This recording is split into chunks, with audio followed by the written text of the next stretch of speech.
بسم اللہ الرحمن الرحیم۔ السلام علیکم ورحمۃ اللہ وبرکاتہ۔ امید ہے کہ آپ سب لوگ ایمان اور صحت کی بہترین حالت میں ہوں گے۔ آج کی اس ویڈیو میں ہم جانیں گے کہ فرعون کی لاش پر ہر سال چوہے کیوں چھوڑے جاتے ہیں۔ کیا اتنے طویل عرصہ گزرنے کے باوجود بھی فرعون کے بال اور ناخن بڑھتے ہیں؟ فرعون کی لاش کو کب، کیسے اور کہاں سے برآمد کیا گیا؟ فرعون کا پاسپورٹ کب بنوایا گیا اور اس کی ضرورت کیوں پیش آئی؟ کیا یہ بات بھی درست ہے کہ فرعون کی لاش مصر کے ایک میوزیم میں رکھی گئی ہے؟ اس بات کو بھی تفصیل سے جانیں گے کہ فرعون کی لاش ایک لاش ہے یا مومی۔ قرآن پاک میں اللہ نے فرعون کی لاش کے بارے میں کیا ارشاد فرمایا، اور ہم اس بارے میں بھی جانیں گے کہ فرعون کے حوالے سے عیسائیوں اور یہودیوں کا کیا عقیدہ ہے اور مسلمانوں کا کیا عقیدہ ہے۔ ان تمام سوالات کے جوابات جاننے کے لیے ہماری ویڈیو کو اینڈ تک لازمی دیکھیے گا، اور اسی کے ساتھ آپ سے گزارش کرتے ہیں کہ اگر آپ ہمارے چینل پر نئے ہیں تو ہمارے چینل کو سبسکرائب کیجیے اور بیل آئیکن کے بٹن کو بھی کلک کیجیے تاکہ ہماری ہر نئی آنے والی ویڈیو آپ تک فوری پہنچ سکے۔ اور اگر آپ کو ہماری یہ محنت اچھی لگے تو ہماری حوصلہ افزائی کیجیے، ہماری ویڈیو کو لائک کیجیے، شیئر کیجیے اور کمنٹس بھی کیجیے۔ اب ہم جانتے ہیں فرعون اور اس کی لاش کے بارے میں چند حیران کن حقائق۔ سال 1891 سے پہلے اس دنیا کا کوئی انسان نہیں جانتا تھا کہ خدائی کا دعویٰ کرنے والا فرعون کی لاش کے ساتھ آخر کیا ہوا، یا پھر ان کی باقیات کہاں پر ہیں، یا کہیں ہیں بھی یا نہیں۔ تمام آسمانی کتابوں میں اس واقعے کا ذکر تفصیل سے ملتا ہے کہ اللہ کے برگزیدہ بندے اور پیغمبر حضرت موسیٰ علیہ السلام اور بنی اسرائیل قوم کا پیچھا کرتے ہوئے ایک فرعون پانی میں غرق ہو کر اپنی فوج سمیت مر گیا تھا، جبکہ حضرت موسیٰ علیہ السلام اور ان کے ہمراہ ان کے چند ساتھی جو کہ بنی اسرائیل قوم سے تھے، وہ اللہ کے حکم سے بغیر کوئی نقصان اٹھائے دریا سے گزر گئے، کیونکہ دریا نے اللہ کے حکم سے خود دو حصوں میں بٹ کر ان کو راستہ دے دیا تھا۔ فرعون کے پانی میں غرق ہونے کے بعد اس کا کیا ہوا، اس بارے میں کسی بھی کتاب میں کچھ نہیں درج سوائے آخری آسمانی کتاب قرآن مجید میں۔ قرآن پاک میں فرعون کے انجام کے متعلق بہت ہی عجیب بات کہی گئی جس کی کسی کو بھی اس وقت سمجھ نہ آئی تھی۔ قرآن پاک کی سورہ یونس آیت نمبر 92 میں اللہ تعالیٰ نے ارشاد فرمایا، سو آج ہم صرف تمہاری لاش کو نجات دیں گے تاکہ تم ان کے لیے نشان عبرت ہو جو تیرے بعد ہیں۔ حقیقت یہ ہے کہ بہت سے آدمی ہماری نشانیوں سے غافل ہیں۔ یہ واقعہ غالباً آج سے 3500 سال پہلے پیش آیا تھا۔ فرعون کے پانی میں غرق ہونے کے بعد سمندر میں اس کی لاش کو اللہ کے حکم سے باہر پھینک دیا گیا اور اس کے دیگر لشکر کا کوئی نام و نشان تک نہ ملا۔ مصریوں میں سے ایک نے ساحل پر پڑی لاش کو پہچان کر اہل دربار کو بتایا۔ یوں اس لاش کو پھر محل پہنچایا گیا۔ درباریوں نے اپنی رسم و رواج کے مطابق مثالیں لگا کر پوری شان کے ساتھ اس لاش کو تابوت میں رکھ کر حنوط کر دیا۔ حنوط کرنے کے درمیان ان سے ایک غلطی سرزد ہو گئی۔ فرعون کی موت چونکہ سمندر میں ڈوبنے کے باعث ہوئی تھی اور مرنے کے بعد کچھ عرصہ پانی کے اندر ہی اس کی لاش رہی تھی، پانی میں رہنے کے باعث اس کے جسم پر سمندری نمکیات ہی ایک تہ جمی تھی۔ محل واسیوں نے نمکیات کی اس تہ کو اسی طرح رہنے دیا اور پھر حنوط کا عمل کر دیا۔ وہ وقت اپنی رفتار سے گزرتا رہا، یہاں تک کہ فرعون کی حنوط زدہ لاشیں بھی وقت کی گردش کے ساتھ زمین تلے دب گئیں۔ تمام کے نام صرف کتابوں، ان کی تعمیرات اور لوگوں کے ذہنوں میں رہ گئے۔ اس واقعے کے غالباً 2000 سال بعد اللہ کے آخری اور پیارے نبی حضرت محمد صلی اللہ علیہ وآلہ وسلم کی تشریف آوری ہوئی۔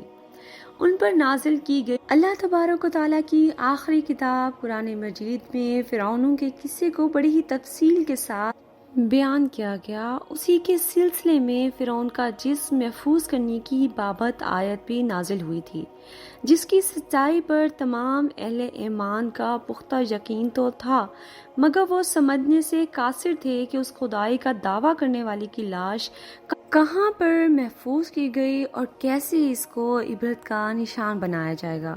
1871 ہجری میں مصر کے ایک شہر الگورنیا میں سے تعلق رکھنے والے ایک غریب اور معمولی چور عبد الرسول کو فرعون کی حنوط شدہ لاشوں تک جانے والے خفیہ راستے تک رسائی مل گئی۔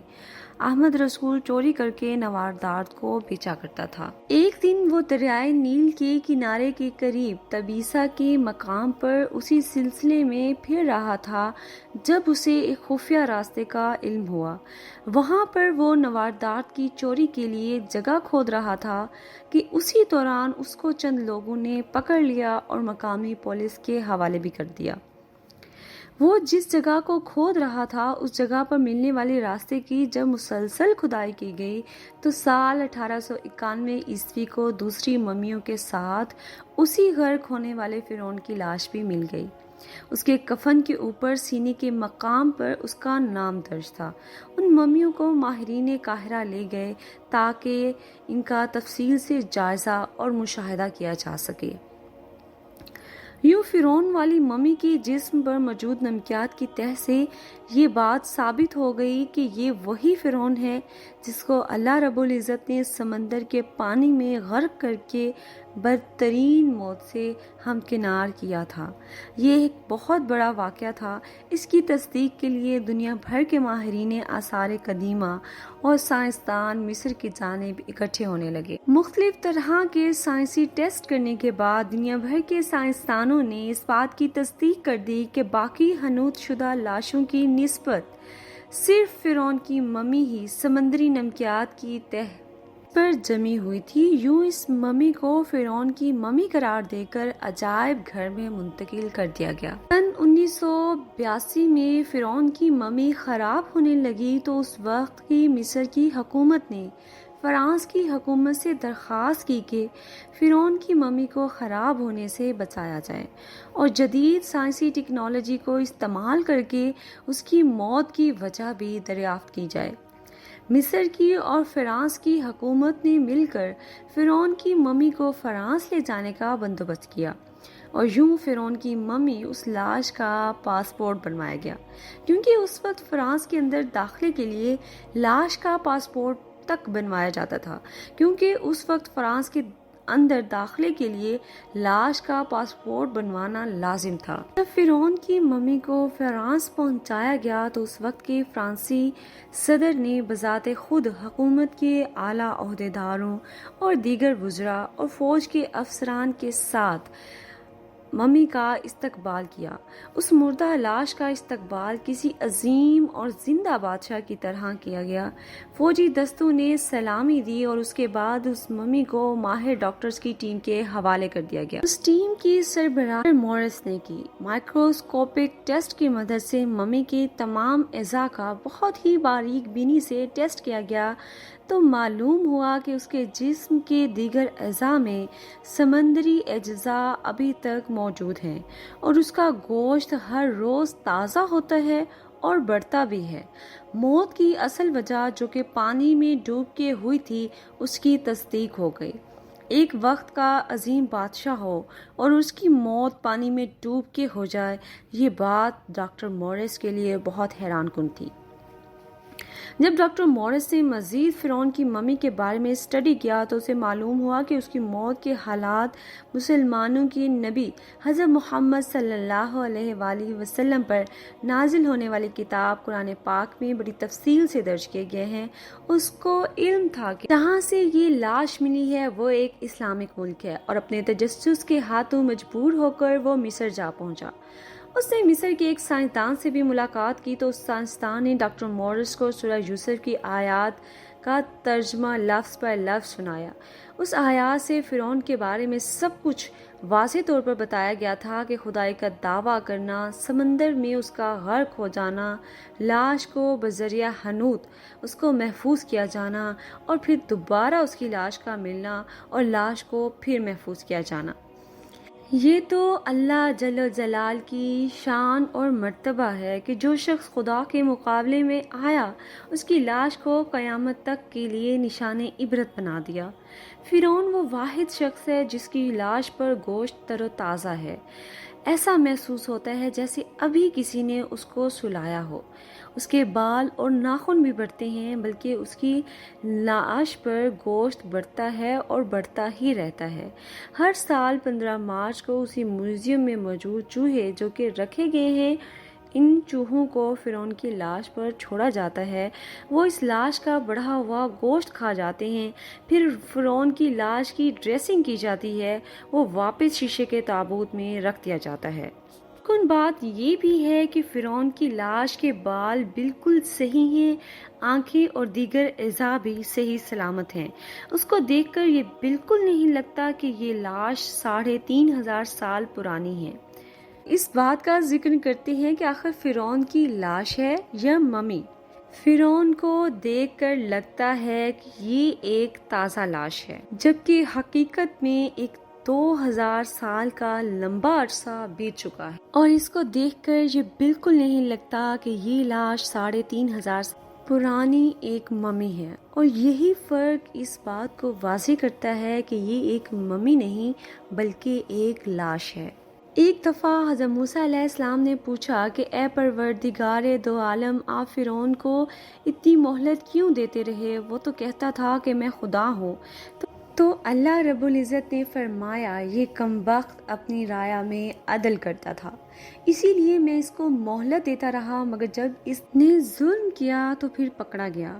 فرعون کی لاش کے بارے میں عیسائیوں اور یہودیوں کا یہ عقیدہ ہے کہ فرعون پانی میں غرق ہو کر ہلاک نہیں ہوا تھا، بلکہ وہ اس وقت بچ گیا تھا اور بعد میں ایک طبعی موت مرا، جبکہ قرآن پاک کی آیات سے ہمیں پتہ چلتا ہے کہ اللہ تبارک و تعالیٰ نے پانی میں اس کو غرق کر دیا تھا اور قیامت تک کے لیے اس کو نشان عبرت بنا دیا تھا، اور یہی بات مسلمانوں کا عقیدہ بھی ہے۔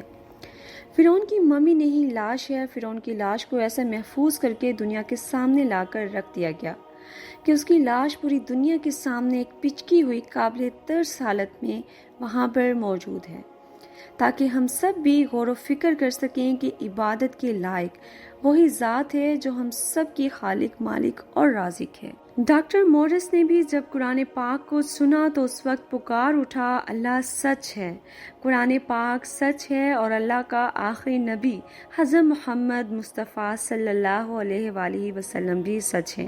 یوں اس نے کلمہ پڑھا اور مسلمان ہو گیا۔ اسی کے ساتھ ہمیں اجازت دیجیے، ملیں گے ایک نئی اسلامک اور تاریخی ویڈیو کے ساتھ۔ اللہ تعالی ہم سب کا حامی و ناصر ہو۔ اللہ حافظ۔